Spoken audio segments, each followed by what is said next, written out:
चलिए हम लोग अब पढ़ते हैं क्लास 9th का। आज का क्लास 4th क्लास हम लोग क्लास 9th में ले रहे हैं और टॉपिक पढ़ना है what are the effect of pressure on the state of matter.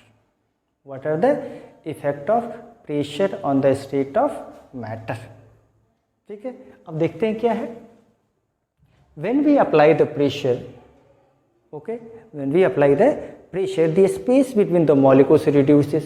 It means जब तक स्पेस नहीं होगा ये फैक्टर काम नहीं करेगा. It means the pressure when exerted on solid cannot take any effect on it. किसी तरह का कोई इफेक्ट नहीं होगा क्योंकि उसके बीच में स्पेस होता ही नहीं है.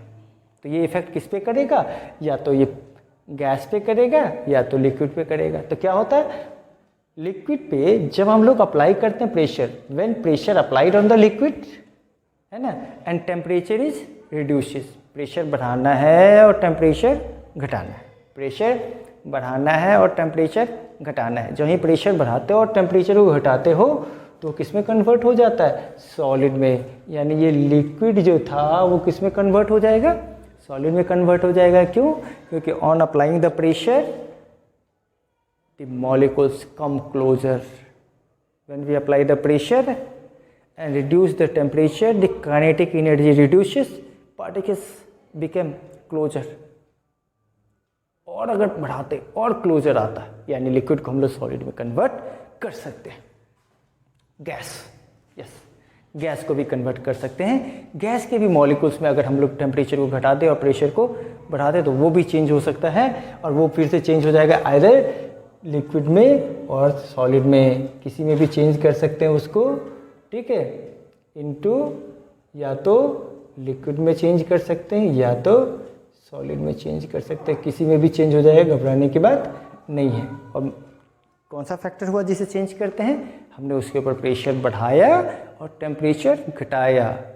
तो अगर पूछा जाता है why on applying the pressure increasing the pressure and decreasing the temperature the liquid get converted into the solid, the correct answer is either gas converted into solid or liquid. The correct answer is on applying the pressure the molecules come closer and reducing the temperature the kinetic energy reduces. Okay, that change the state from liquid to solid. अभी question आता है dry ice. सुना होगा क्या चीज? Dry ice. किसको बोलते हैं भाई? कार्बन डाइऑक्साइड को. आपने बहुत पिक्चर में देखा होगा, भूत जैसा सीन है, धुआं जैसा निकल रहा है. वो धुआं किसका होता है? वो होता है क्या है कि जो ही कार्बन डाइऑक्साइड है ना, कार्बन डाइऑक्साइड का आइस बना हो तो उस पर जो ही पानी का थोड़ा सा भी टुकड़ा डालते हो, पानी छींटते हो, you know, sprinkle the water, the ice absorb the heat from the water and get vaporize और धुआं जैसा बन जाता है और डरने लगते हैं लोग. चलिए, क्यों बोलते हैं dry ice? CO2 on applying the pressure and decreasing the temperature directly converted into solid. Okay, it has no water molecules. Since it has no water molecules, it is called dry ice. Water molecules नहीं है इसलिए क्या बोलते हैं उसको? Dry ice बोलते हैं. चलो, अब हम लोग ड्राई आइस समझ में आ गया. ठीक है, प्रेशर कैसे चेंज करता है ये भी समझ में आ गया. अब देखना है कि इवोपरेशन क्या है. नया टॉपिक क्या है? इवोपरेशन. इससे पहले भी पढ़ चुके हम लोग. जस्ट अभी हमने चेंज ऑफ स्टेट में बोला था. On heating the liquid get converted into vapour. Okay, the water get converted into water vapour. This is a slow process. Boiling fast process है. याद होगा बॉइलिंग क्या है? फास्ट प्रोसेस है और ये क्या है? स्लो प्रोसेस है. क्या है ये? इट इज कौन सा प्रोसेस है ये? स्लो प्रोसेस है. ठीक है, अभी इवोपरेशन में क्या होता है? इवोपरेशन जो होता है, जब भी होता है तो कोई भी टेम्परेचर पे हो सकता है. इसके लिए किसी पर्टिकुलर टेम्परेचर की जरूरत नहीं है. ठीक है, at any temperature, but temperature must be below it's melting point, below it boiling point. Boiling point जो 100 डिग्री सी है उससे कम. क्योंकि 100 डिग्री सी होगा वो बॉइल, पहले तो 100 डिग्री जो ही पहुंचेगा बॉइल करना शुरू करेगा. तो ये जो आप देख रहे हो इवोपरेशन, वो किस पे होता है? कोई भी टेम्परेचर पे हो सकता है, 10 डिग्री सी पे हो सकता है, 20 डिग्री सी पे हो सकता है, 30, 40, 50 जो भी टेम्परेचर आपके आसपास है रूम टेम्परेचर पे उस पर हो सकता है। और ये सरफेस पे होता है, बल्क नहीं होता है, पूरा पूरा सरफेस इवापोरेट, पूरा पूरा जो वाटर है वो इवापोरेट नहीं होता है। जो सरफेस का पार्टिकल्स है, मॉलिक्यूल्स है, सरफेस पे वाटर का मॉलिक्यूल्स है, वो मॉलिक्यूल्स पहले हीट लेता है, ठीक है। जो ही हीट एब्जॉर्ब करता है वो क्या हो जाता है, हल्का हो जाता है और ऊपर की ओर इवापोरेट होना शुरू हो जाता है। अब देखिए, जब भी वाटर वगैरह हम लोग सप्लाई करते हैं अपने फेस वगैरह पे गर्मी धूप में से आने के बाद, तो हमको ठंडा देता है। Water evaporation cause cooling. अगर क्वेश्चन है वाई इवापोरेशन कॉज कूलिंग, तो आंसर क्या होगा, during the evaporation water molecules absorb the heat from the surrounding. Surrounding से क्या कर लेता है, हीट एब्जॉर्ब कर लेता है, इससे हमको क्या मिलता है, ठंडा ठंडा मिलता है, ठीक है, कूल होता है। अब अगर मान के चलो आइस हमने डाल दिया अपने हथेली पे, अपने को ठंडा क्यों लगता है, क्योंकि आइस क्या करता है, एब्जॉर्ब कर लेता है हीट को, कहाँ से, इस सरफेस से, पाम के सरफेस से क्या कर लेता है, हीट एब्जॉर्ब कर देता है। जब हीट एब्जॉर्ब करता है तो यहाँ पर का टेम्परेचर, जो सरफेस का टेम्परेचर हो जाता है वो कम हो जाता है, इसलिए हमें क्या लगता है, ठंडा लगता है। When you sprinkle the water on the surface of the root, you just absorb there जो vapour coming out and rises up.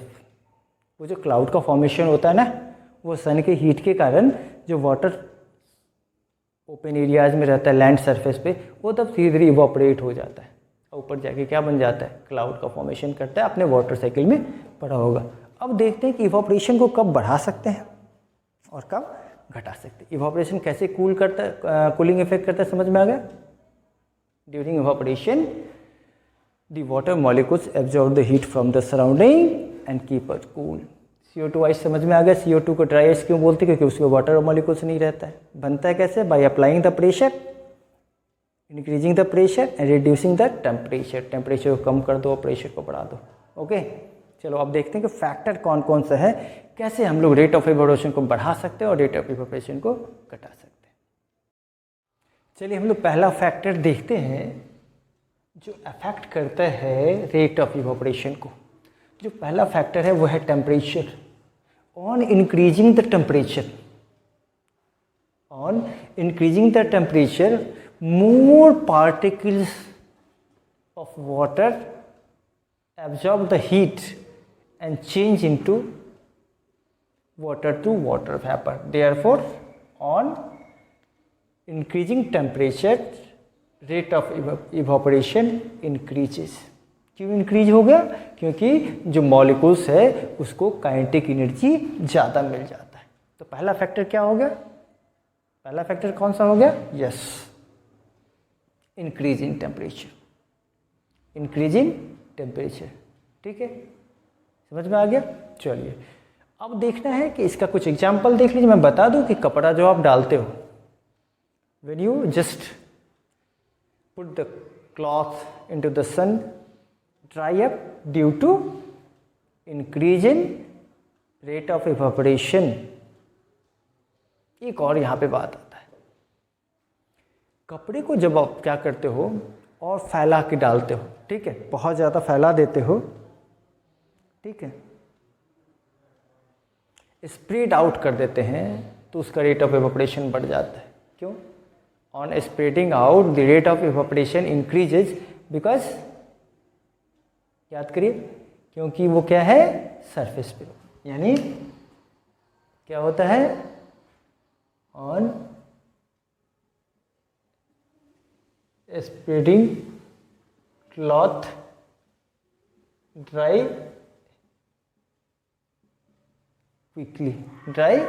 quickly as evaporation is कौन सा फेनोमेनन, सरफेस एज, हाँ यहाँ लिख देते हैं, सरफेस एरिया ऑफ इवेपोरेशन क्या हो जाता है, इंक्रीज हो जाता है। सरफेस एरिया ऑफ इवेपोरेशन को क्या कर दिया आपने, इंक्रीज कर दिया, और सरफेस एरिया जो है इंक्रीज होता है तो रेट ऑफ इवेपोरेशन क्या हो जाता है, बढ़ जाता है। ठीक है, समझ में आ रहा है बात? सरफेस एरिया बढ़ाने से रेट ऑफ इवेपोरेशन क्या हो जाएगा, बढ़ जाएगा। अब ये समझ में आ गया। दूसरा समझ में आ गया, पहला तो किस पे डिपेंड करता है, सरफेस एरिया पे। ठीक है, याद रहेगा कि सरफेस एरिया के बढ़ाने से, चलो इसको देख लेते हैं हम लोग, इसको सेकंड कर देते हैं, इसको थर्ड कर देते हैं। ऑन सरफेस एरिया, ठीक है, सरफेस एरिया बढ़ाने से क्या होता है, ऑन सरफेस एरिया क्या हो जाती है, डायरेक्ट हो जाता है कि सरफेस एरिया बढ़ाने से more water molecules get the energy and spread out quickly. पहला सरफेस एरिया पे डिपेंड करता है, दूसरा इंक्रीजिंग टेम्परेचर बता दिया, और तीसरा हो गया, अब ये तो बता दिया। हाँ, यहाँ एक बात आता है, हम लोग गर्मी के दिनों में गांव में पानी को कहाँ रखा जाता है, मिट्टी के घड़ा में, earthen pot. Then why water remain cool in earthen pot, क्यों रहता है हमेशा ठंडा हुआ, क्या है उसके अंदर जिस कारण से अर्थन पॉट में वाटर ठंडा रहता है? तो मैं बता दूं, there is a minute whole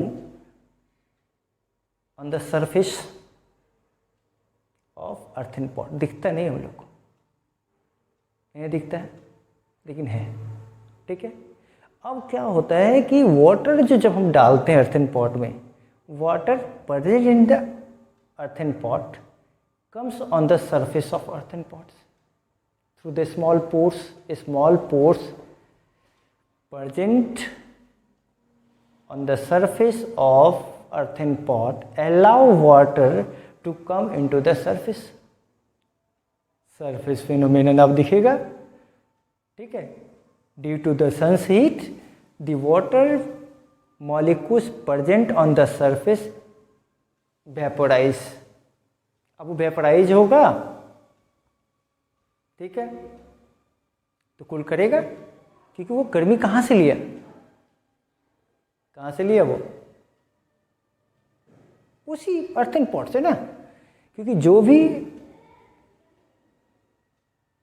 atmosphere में भी अगर है वाटर वेपर या वाटर का मॉलिक्यूल्स जो भी सरफेस पे है, the water molecules present on the surface of earthen pot absorb the heat from the water inside the earthen pots and get evaporated and thus keeps the water cool। और इस तरीके से क्या करता है, उसको ठंडा करके रखता है। समझ में आ गया? चलो थोड़ा सा और देखते हैं। Humidity is amount of water vapour present in air. हवा में जितना वाटर वेपर आता है, आपको पता है कि स्लो इवापोरेशन चल रहा होता है वाटर का, वो वाटर कहाँ चला जाता है, हवा में जाके मिक्स हो जाता है। यानी पानी के जो मॉलिक्यूल्स से वेपर वाले वो किस में चले जाते हैं, हवा में चले जाते हैं और हवा में रहते हैं, उसको हम लोग ह्यूमिडिटी बोलते हैं।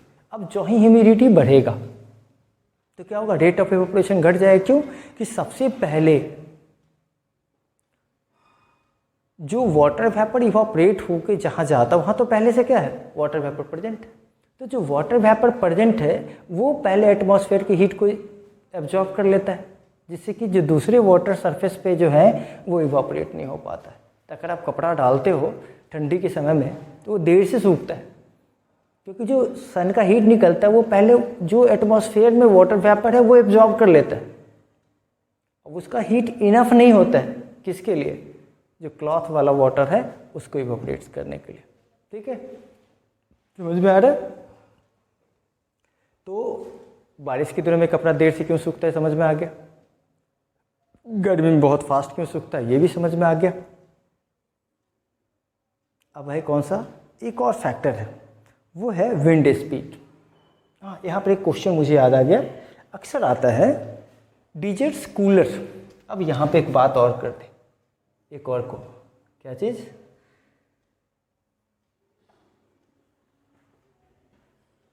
Dessert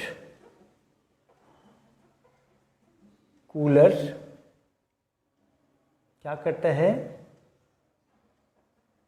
take heat from surrounding. ठीक है, अब वहाँ पे टेम्परेचर भी ज़्यादा होता है। गर्मी के दिन में क्या होता है, टेम्परेचर भी ज़्यादा होता है, यानी ड्यू टू, अब देखिए यहाँ पर ऐसा लिख देते हैं, desert coolers keep us cool.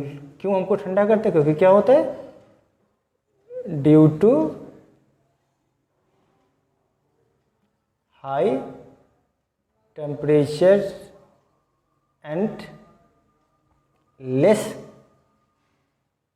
Humidity, rate of evaporation क्या होता है, इंक्रीज हो जाता है। इवेपोरेशन इंक्रीजेज, इवेपोरेशन क्या हो जाता है, इंक्रीज हो जाता है। और जो ही इवेपोरेशन इंक्रीज होगा आपको ठंडा करेगा कि नहीं? अब तो समझ में आ गया डिजर्ट कूलर हमें ठंडा क्यों करता है, क्योंकि वो हाई टेम्परेचर होने के कारण इवेपोरेशन का रेट बढ़ा देता है, दूसरा ह्यूमिडिटी कम होने के कारण इवेपोरेशन का रेट बढ़ जाता है। यानी desert cooler keep us cool in hot summer day due to high temperature of the atmosphere and less humidity present in the atmosphere. दो वर्ड लिखना है, less humidity and more temperature is the factor. Okay, wind speed एक और बात है, एक और factor, कौन सा फैक्टर है, वो है विंड स्पीड। क्या है, विंड स्पीड, उसको भी हम लोग देखते हैं। फटाफट इसको पहले बोर्ड पे लिख लीजिए, फिर हम लोग लिखते हैं। चलिए अब हम लोग देखते हैं फोर्थ फैक्टर जो रेट ऑफ इवेपोरेशन को इफेक्ट करता है, वो क्या है, विंड स्पीड। ठीक है, अगर हम फैन बहुत तेज़ी से चलाते हैं तो वाटर जो सरफेस पे होता है वो इवापोरेट हो जाता है। क्यों? क्योंकि जो वाटर है सरफेस पे वो तो काइनेटिक एनर्जी खोज ही रहा होता है एटमॉस्फेयर से, लेकिन चूंकि हम विंड स्पीड बढ़ा देते हैं तो उसके वाटर के मॉलिक्यूल्स को एक्स्ट्रा एनर्जी मिल जाता है, वो एक्स्ट्रा एनर्जी उसको वेपोराइज होने में हेल्प करता है। क्या करता है, विंड स्पीड उसको सप्लाई कर देता है मोर काइनेटिक एनर्जी, और ज़्यादा काइनेटिक एनर्जी मिलने के कारण वो आसानी से वेपोराइज हो पाता है। ठीक है, कुछ और एग्जांपल देख लिए हम लोग। डिजर्ट कूलर, ये अक्सर आता है, बड़ा बड़ा कूलर जो होता है वो हम लोग को बहुत ठंडा करता है या बहुत कूल करता है, ठंडा नहीं कहेंगे, कूल रखता है गर्मियों के दिन में, हॉट समर डे में। क्योंकि हॉट समर डे में सबसे पहली बात दो चीज़, एक तो टेम्परेचर बहुत ज़्यादा होता है तो टेम्परेचर बढ़ने से रेट ऑफ इवेपोरेशन ऑटोमेटिकली बढ़ जाता है। दूसरा ह्यूमिडिटी लो होता है, तो आपने देखा ह्यूमिडिटी हाई रहेगा रेट ऑफ इवेपोरेशन कम होगा, लेकिन अगर ह्यूमिडिटी लो रहेगा रेट ऑफ इवेपोरेशन बढ़ जाएगा। डिजर्ट कूलर दो फैक्टर के कारण कूल रखता है। पहला क्या, due to the high temperature of the atmosphere, and second due to less humidity present in the atmosphere. छोटा सा आंसर है, समझ में आ गया। अब बात आता है मटके में जो पानी रहता है, earthen pot keeps the water cool, why? Earthen pot में जो पानी रहता है वो ठंडा क्यों रहता है? अर्थन पॉट में जो पानी रहता है वो ठंडा इसलिए रहता है क्योंकि अर्थन पॉट के सरफेस में, यानी अर्थन पॉट पे छोटा छोटा छेद होता है, पोर्स, उस पोर्स से वाटर क्या हो जाता है, सरफेस पे चला आता है, और जब वो सरफेस पे आता है तो इवापोरेट होना चाहता है, और इवापोरेट होने के लिए उसको एटमॉस्फेयर तो मिलता नहीं, क्योंकि आप उसको कहाँ रखें, रूम के अंदर रखें, धूप नहीं मिलता है, हीट नहीं मिलता, तो वो हीट कहाँ से लेता है, तो वो हीट ले लेता है अर्थन पॉट में रखा हुआ वाटर है उससे। तो आंसर क्या हुआ, the pores present in earthen pot allow some drops of water to come into the surface, and the drops of water on the surface absorb the heat from the water present in earthen pot for evaporation and keeps the water cool in earthen pot। समझ में आ गया। कभी कभी आपने देखा होगा हाथ पे जब आपका ना वो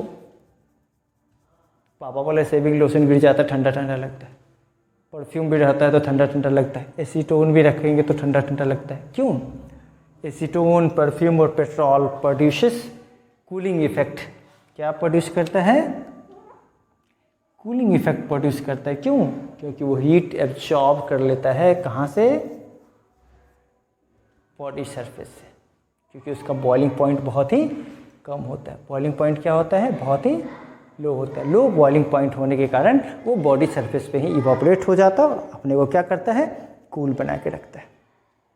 अब कभी कभी एक क्वेश्चन आता है, बुक में होगा, कि जो हम लोग प्लेट में जो खाना रखते हैं तो जल्दी ठंडा हो जाता है। ठीक है, प्लेट में का खाना जल्दी ठंडा हो जाता है, बाउल में का देर से होता है। सिंपल आंसर है भाई, क्योंकि प्लेट में खाना रखने से उसका सरफेस एरिया बढ़ जाता है और रेट ऑफ इवापोरेशन बढ़ जाता है। समझ में आ गया? बॉल में रखने से सरफेस एरिया कम हो जाता है, इसलिए रेट ऑफ इवापोरेशन कम हो जाता है, तो देर तक, ज़्यादा देर तक गर्म रहता है, वो ठंडा देर से होता है। समझ में आ गया? Okay, now start doing the answer of your textbook, and if you found any problem in the question answer, just put it into the comment. I will suggest you for the further questions and practice paper. You just visit website of J. Sunil tutorial. Okay, thank you, best of luck.